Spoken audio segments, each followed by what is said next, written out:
la wa barakaatu yéen ñi topp suñu programme ci bisub koor gi di ñaar fukki fan ak juróom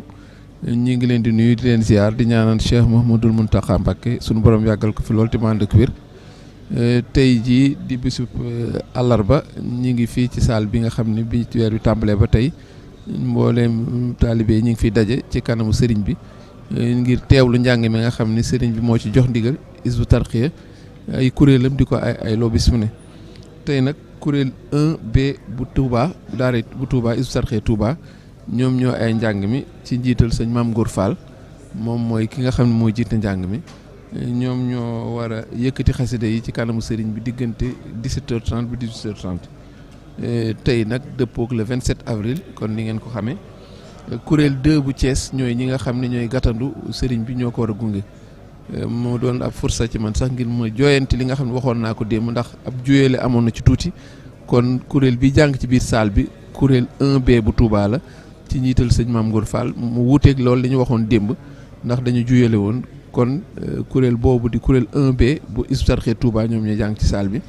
su ko defee kuréel 2 bu Thiès ñoom ñooy gàttandu sëriñ bi looloo waral ñu dalal tamit sëñ Abdou Wahab Dia muy kenn ci kuréel gi ngir mu jottali ñu njàng mi lan lay demee xasida yan lay doon ak yan daaj lay doon sëñ Abdou Wahab. akay Baye Mansour ñu ngi lay ziar wér tey ziar mbokki taal bi ñu seetaan yëpp tey nag xam naa ñi ngi indi daaju yaasal bisaaraati comme ñi ngi ñaar fan a juróomi mujj yi ñu koy jàng daaju waa ko Serigne Massamba buñ paree ñu ci teg Asmaul Husna Ismulaahil Ahsam muy Asmaul Husna ñu ngi koy jàng daaju Baye Jimbi Cissé buñ ca paree ñi ngi jàng daaju Midaadi sëñ Mouhamadou Lamine Gueye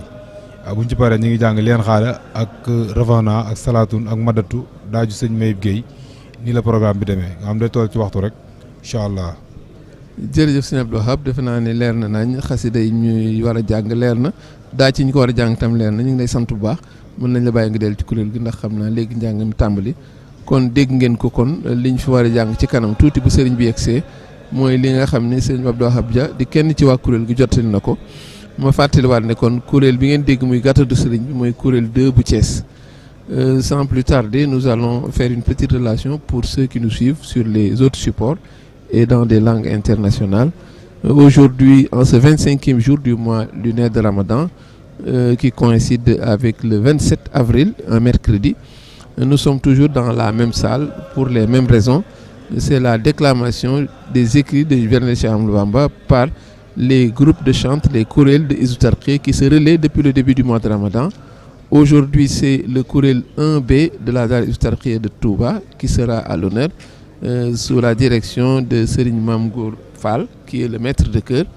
Et le groupe qui va accueillir et raccompagner le khalife n'est autre que le kuréel 2 de Thiès. Et c'est ainsi que les choses se passeront, Inch'Allah, durant 1 heure de déclamation. Voilà pour ce qui est du programme que nous avons prévu pour vous.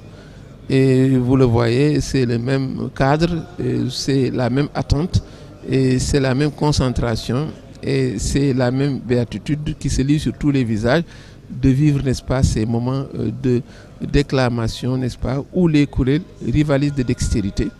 Et au grand bonheur de tous ceux qui sont là présents. Mais également, c'est un privilège incommensurable que de pouvoir le faire sous les auspices du khalife général des Mourides, Cheikh Mouhamadoul Mountakha Mbacké, qui a pris sur lui de faire en sorte que les gens puissent revivre ces moments d'intense ferveur que les musulmans, que les disciples ont vécu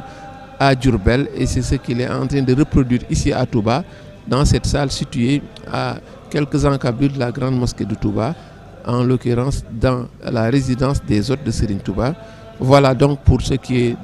du programme d'aujourd'hui. Nous reviendrons dans 1 heure, Inch'Allah, pour vous faire une autre relation sur le programme de demain et une petite